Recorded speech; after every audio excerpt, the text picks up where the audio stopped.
प्रणाम करता हूं, मैं नतमस्तक हूं कि इतना अभूतपूर्व आशीर्वाद उन्होंने भारतीय जनता पार्टी को प्रदान की और ये विश्वास दिलाना चाहता हूं कि ये विकास और प्रगति का सफ़र मध्य प्रदेश को राष्ट्र स्थल पर पूर्ण रूप से उभारने का संकल्प हम इस सफ़र पर निरंतर रहेंगे, ये विश्वास मैं दिलाना चाहता हूं। और जो प्रश्न आपने पूछा, मेरा जरूर अनुमान था और सदैव अनुमान था कि पूर्ण बहुमत के आधार पर मध्य प्रदेश में भारतीय जनता पार्टी की सरकार बनेगी, लेकिन मुझे भी ये अनुमान नहीं था कि इतनी प्रचंड 2/3 बहुमत से करीब करीब भारतीय जनता पार्टी की सरकार बनेगी। और इसलिए मैं नतमस्तक हूं और मैं प्रणाम करता हूं मेरे प्रदेश की जनता को। इसका कारण क्या है? सबसे बड़ा कंट्रीब्यूटिंग फैक्टर आपको क्या लगता है? सबसे बड़ा कंट्रीब्यूटिंग फैक्टर अगर है तो एक फैक्टर है और वो है प्रधानमंत्री नरेंद्र मोदी जी का नेतृत्व, जो उन्होंने प्राथमिक तौर पर अभियान के समय में कहा था कि एमपी के मन में मोदी और मोदी के मन में एमपी, और एक एक व्यक्ति के दिल के साथ वे सीधे जुड़े हुए थे।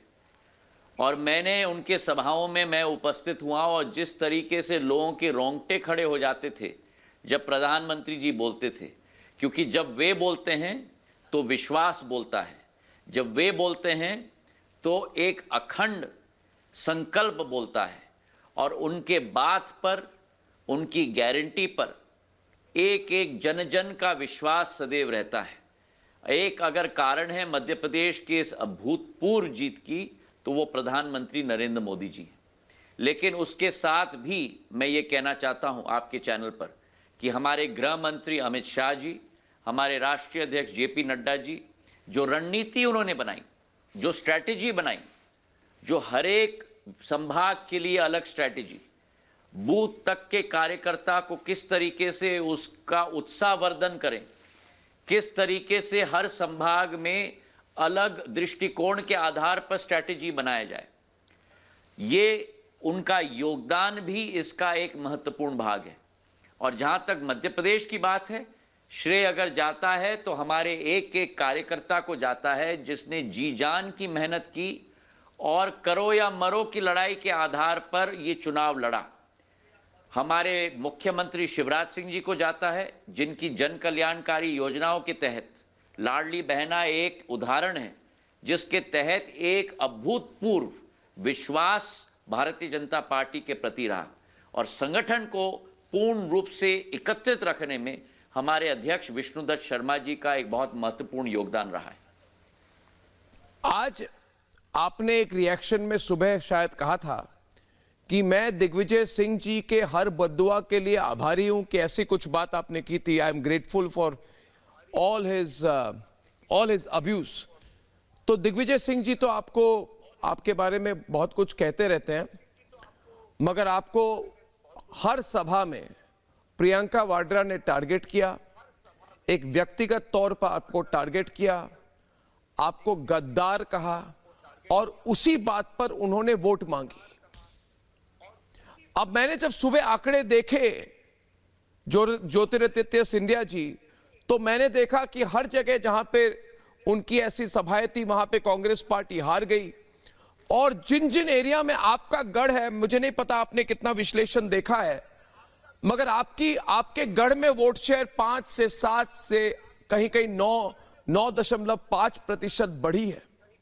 यानी कि आपकी जो पर्सनल स्ट्रॉन्ग होल्ड्स में the vote share has been significantly higher. तो इन दोनों चीजों पर क्या कोरिलेशन देखते हैं पर्सनल अटैक और रिजल्ट के बीच में? और इस पर आप जरा खुलकर कहें प्लीज। डिप्लोमेटिक आंसर मत दीजिए, क्योंकि ये सवाल ट्विटर पे बहुत चल रहा है, सोशल मीडिया पे लोग सवाल पूछ रहे हैं और मुझे मौका मिल रहा है आपसे पूछने का, इसलिए मैं आपके सामने रख रहा हूं।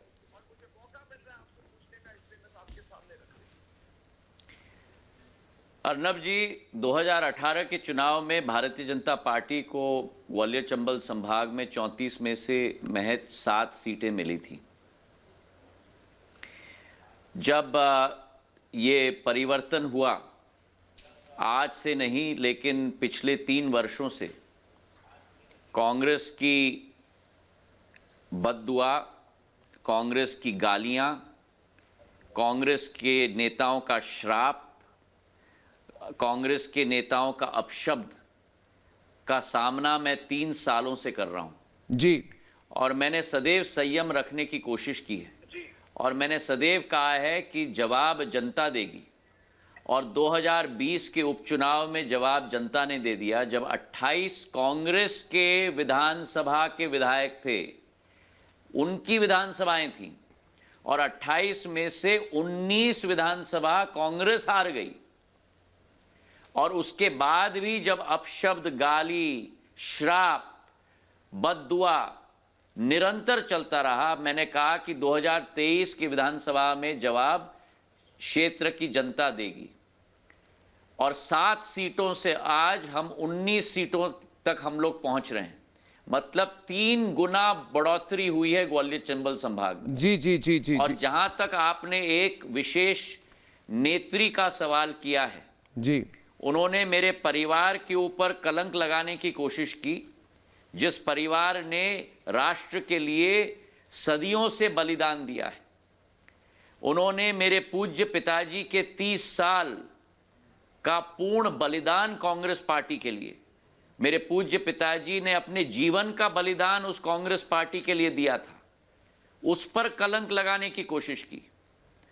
उन्होंने मेरे कद के बारे में चर्चा की और मैंने जवाब में यही कहा था कि इन तीनों इंसल्ट्स और बेइज्जती का जवाब ग्वालियर चंबल संभाग उस नेत्री को देंगी। तो आज ग्वालियर चंबल संभाग ने उस नेत्री को अपना कद दिखा दिया है, मध्य प्रदेश की जनता ने उस नेत्री को अपना कद दिखा दिया है। जो कद की बात करती थी, जो उत्तर प्रदेश की जनता ने उनका कद का उनको वास्तविकता बता दिया, अब मध्य प्रदेश ने भी उनको अपना कद का वास्तविकता बता दिया है। बहुत खूब। ज्योतिरादित्य सिंधिया जी, जब मैंने अपने पत्रकारिता का जीवन मैंने शुरू किया था, उसमें कांग्रेस पार्टी को कवर करता था और सौभाग्य मिला था कि आपके पिताजी के साथ काफ़ी हम उस समय संपर्क में थे, करीब